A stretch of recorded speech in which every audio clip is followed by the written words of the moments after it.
मैं अतुल सुभाष का पिता पवन मोदी समस्तीपुर पूसा रोड से बोल रहा हूँ। मैं आज न्याय के लिए 1 महीना से गुहार लगा रहा हूँ। मैं ये उम्मीद करता हूँ कि मुझे न्याय मिलेगा, लेकिन न्याय मिलने का रास्ता मुझे नज़र नहीं आ रहा है। पहली बात तो ये कि इस केस में इतनी जल्दी बेल मिल जाना, आनन फानन में इलाहाबाद से एंटीसेप्टिक बेल मिल जाना सुशील सिंघानिया को, तो इनका राजनीतिक अप्रोच हो सकता है।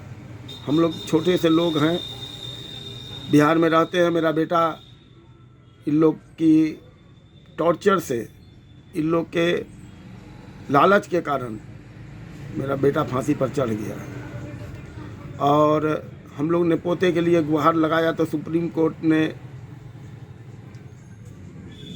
ये कह करके हमको कस्टडी देने से मना कर दिया कि उसकी दादी अजनबी है।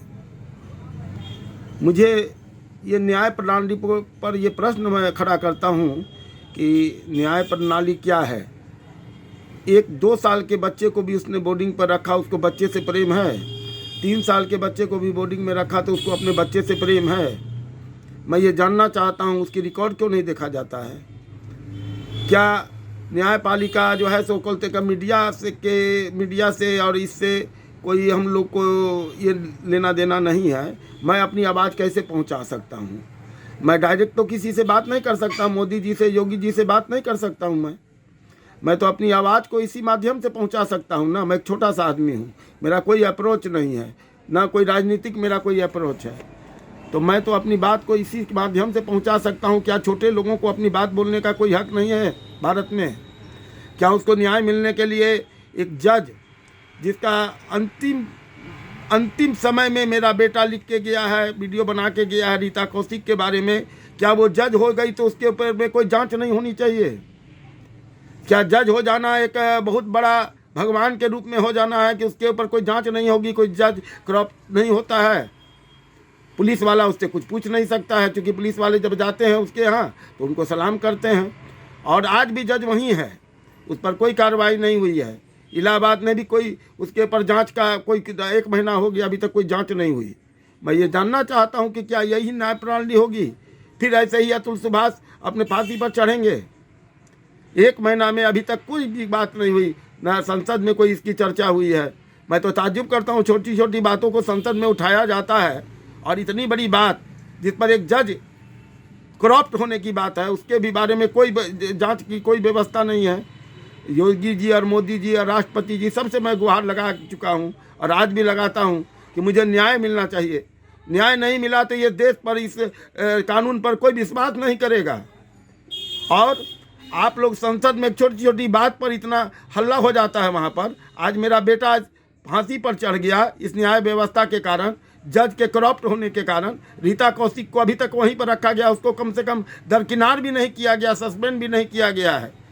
इलाहाबाद के जज को ये पावर है, वहाँ पर एक स्पेशल जज बैठते हैं जो इस पर निगरानी रख सकते हैं। जब इस केस में उनका नाम आया तो कम से कम उनको वहाँ से तो कम से कम अलग करना चाहिए था, जांच को उसकी होनी चाहिए थी, लेकिन अभी तक वहीं पर हैं। क्या जज हो जाना सब कुछ मने बराबर है? जज हो गया तो उसके बाद उस पर कोई कार्रवाई नहीं हो सकती है, चाहे वो पैसा ले, करप्ट हो, माने उसके बारे में कोई जांच की जरूरत भी नहीं है। एक आम आदमी यदि छोटी सी भी कोई गलती करेगा उसके लिए 100 कानून है, 100 व्यवस्था है उसके लिए। आज यही निकिता सिंघानिया ने मेरे बेटे पर गलत आरोप लगाया, उसकी कोई जांच हुई? आज वही अपने बयान में कही है कि हम 2 दिन रहे हैं पूसा रोड में, ना मेरे ससुर मेरे पास बेंगलोर आए हैं, वो हमारे पर, मेरे छोटे लड़के पर, मेरी पत्नी पर पूरा आरोप लगाए। उसको सही मान लिया गया, उसका कोई जांच नहीं कराया गया। उसके घर के आदमी ने 2 गवाही दे दी, उसको पुलिस ने जो है तो चार्जशीट बना करके पेश कर दिया। घर की गवाही का कोई वैल्यू है? उसके चाचा ने या उसके भाई ने गवाही दे दिया, उसको पुलिस ने सही मान लिया, उस पर चार्जशीट बना करके उन्होंने अदालत में पेश कर दिया 498 में। तो आप सोच के देखिए कि यहाँ की न्याय प्रणाली पर कोई व्यवस्था नहीं होने वाली है सुदृढ़। क्या मुझे न्याय नहीं मिलेगा? मेरे बेटे अतुल सुभाष को न्याय नहीं मिलेगा? मैं गुहार लगा रहा हूँ, मैं सबसे गुहार लगा चुका हूँ। और फिर न्याय की मैं गुहार लगाता हूं कि मुझे कम से कम मोदी जी और योगी जी और जितने भी यहाँ के सांसद हैं, एमपी हैं, सबसे मैं गुहार लगाया हूं कि कम से कम मेरे को न्याय मिलना चाहिए। मेरे बेटे मेरे पोते की कस्टडी हमें क्यों नहीं मिल सकती है? ये कहाँ का कानून है? अजनबी हम लोग हैं, दादा दादी अजनबी हैं, और वो जहाँ पर बोर्डिंग में रखे हुए 3 साल के बच्चे को वो लोग उसके जान पहचान वाले थे। आप हमको बताइए, वो लोग जान पहचान वाले हैं? वो अपने बच्चे से प्यार करती है। जब वो बच्चा पैदा हुआ तो 1 महीना मेरी पत्नी वहीं थी, वो अपना दूध भी मशीन से निकाल के पिलाती थी उसको। वो अपने बच्चे को दूध भी पिलाना उसको पसंद नहीं था। वहाँ पर आया आती थी, वो बच्चे का देख रेख करती थी, मेरी पत्नी करती थी। उस माँ को मैं कहूँगा कि वो माँ है, उस बच्चे के लिए नहीं। उसने सिर्फ एक पैसा उगाही के लिए बच्चे को जन्म दिया, और पैसे बच्चे को ही खड़ा करके वो पैसा लेने की बात रखती थी। 12,000 रुपया उसका हॉस्टल का फीस था, और ये कमाती थी 1.5 लाख रुपया। मेरा बेटा 20,000 रुपया दे रहा था। फिर उसने अपील कर करके उसको 40,000, और 40,000 एरिया रीता कौशिक ने 80,000 देने की बात जुलाई में कही। जुलाई के बाद मेरा बेटा परेशान हुआ है, और जुलाई के बाद ही वो ऐसा कदम उठाने का निश्चय करके वो दिसंबर में 8 तारीख को अपना जीवन लीला ख़त्म कर लिया। तो आप रीता कौशिक पर कोई सवाल नहीं उठा सकते हैं। माने जज के ऊपर यदि कोई ऑब्लिगेशन लग गया तो उसको गुनहगार नहीं है, और आम जनता गुनहगार है। यही अपना देश का कानून है, इसके लिए कोई आवाज़ उठाने वाला नहीं है। मैं सबसे गुहार लगाता हूँ, राष्ट्रपति जी से, नरेंद्र मोदी जी से, योगी जी से और नीतीश जी से, सबसे मैं ये बात कहना चाहता हूँ कि हमें न्याय चाहिए, न्याय चाहिए।